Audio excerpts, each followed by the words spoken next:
morning, friend. Welcome to the garden. Today is the summer solstice, and I just want to come into my garden and acknowledge the sun for all of the work that it does to produce our food and our life and our abundance. And so let's take a walk in the garden, shall we? I love walking out to the garden and this little path that we have built because I just want to rub my hands on all of the plants that are here and just see what is growing and just get to be a part of all of it. You know, like when I walk into the garden and I get to see all of these tomato plants that are coming and all of the flowers that it is producing, I just can't help but to think that pretty soon this is all going to be full of ripe tomatoes and peppers and onions and delicious food that we get to preserve and eat for months ahead. This is the growth. Look at the growth in this garden. You can see tons of tomatoes that have fallen that I need to put up. You can see that it is seriously like the size of me, like really. Let me show you. I'm only 5'2", but let me show you how tall these tomato plants are. Look at this tomato plant. It's as tall as me.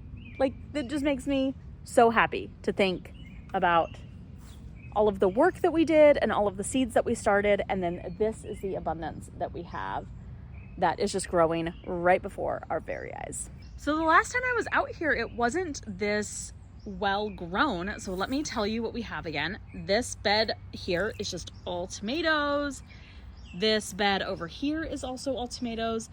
But the bed over here in the very back is half tomatoes and half peppers. I thought we did all jalapeno peppers, but then last night when I was watering, look at these down here. These have to be, are these serranos? Rah. I don't know what they are.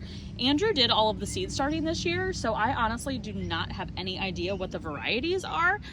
I just planted. But this guy does not look like a jalapeno, which is what I thought we only planted. Whereas this guy over here is obviously a jalapeno. So I have no idea what kind of peppers we're gonna get, so that's super exciting. We have never had very good luck with bell peppers, so I don't know. Maybe we'll just see. But look at this plant right here.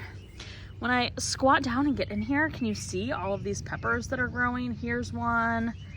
There's one here, one over here. So the plants are just filling up with fruit, which makes me so happy because that means all of the work that we did to seed start back in January is all coming to fruition, which just makes my little heart happy.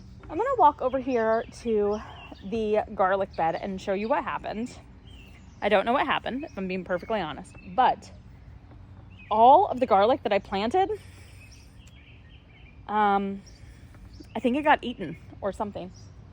But this whole bed right here was full of garlic. And obviously there's a huge naked spot and then a couple of garlic cloves that have fallen over.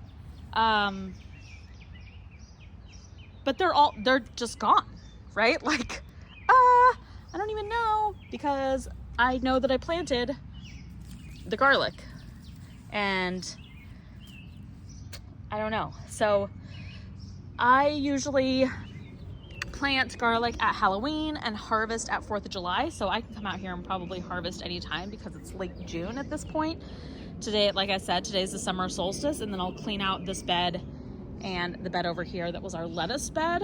But I don't know if something ate my garlic. I don't know if like the wind blew it by. I don't know what happened.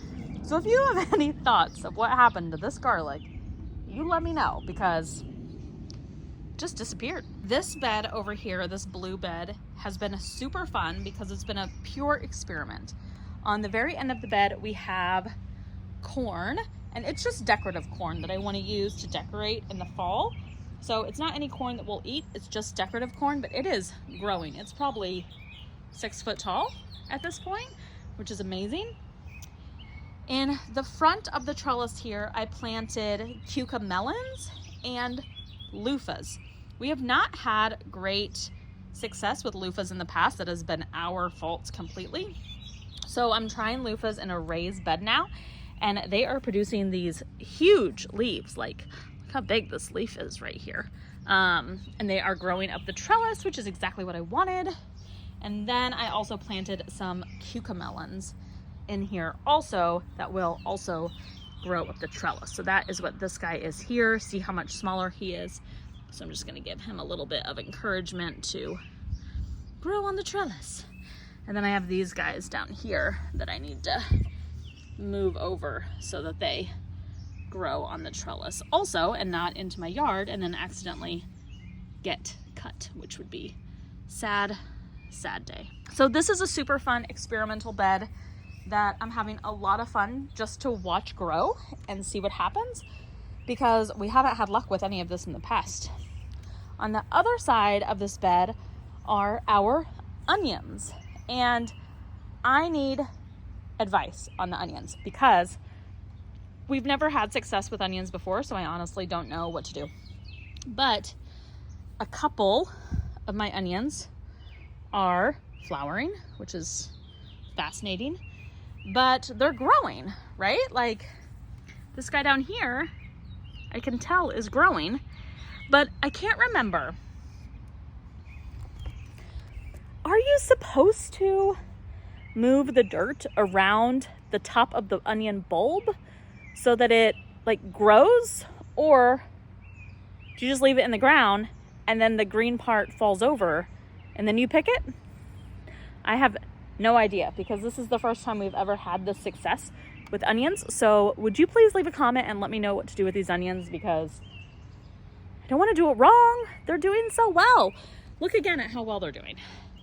Ah, it's just so beautiful. Look, this guy over here, he's blooming too. Should I save these seeds? Is this normal?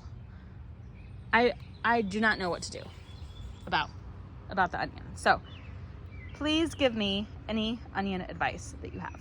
The last couple of beds are just growing super, super well. This bed and this one are all tomatoes, and it's doing super well. The furthest bed over here, it has never done well. I think the tomatoes shade it and it doesn't get as much sun. So the tomatoes over here are drastically shorter than their friends over in their next bed, but they're producing, right? They are growing, they are making flowers, which is amazing. And way down here on this tomato that I didn't put a cage around, I have a tomato. So it's working, but it's just not as abundant, which is interesting. And I don't totally know why. My last two plants that are doing so well are my zucchini. So I have this red pot that has 2 zucchini plants in it, and this red pot that has 2 zucchinis in it. We've already eaten 4 or 6 zucchinis, and there are tons of zucchinis still growing. So we have one here, we have one in there, and then another one, and then maybe another baby growing just in that one pot. When I come over to this pot, look at how huge these flowers are. I mean, even compared to my hand, this flower is enormous. So I have 1, 2, 3, 4 just on that one plant. And I think this plant might just have all males on it. Oh no, here's one. This one's female. So my zucchini plants are doing super well. So today, on this summer solstice, I just wanted to come out to the garden and touch my plants, love my plants, look at their growth, look at how they're doing, and just be super grateful for what we've built and super grateful for the growth. I've only been gardening a couple years, and I'm in awe every time that so much growth can happen in just our tiny little backyard. We live on a half acre, but we only use this little backyard space, and it gives us so much food, and I'm always so grateful. So thank you so much for stopping by my homestead today on the summer solstice. I hope you go outside today and enjoy some of the sun and give thanks to all that it brings you to. Talk to you later. Bye.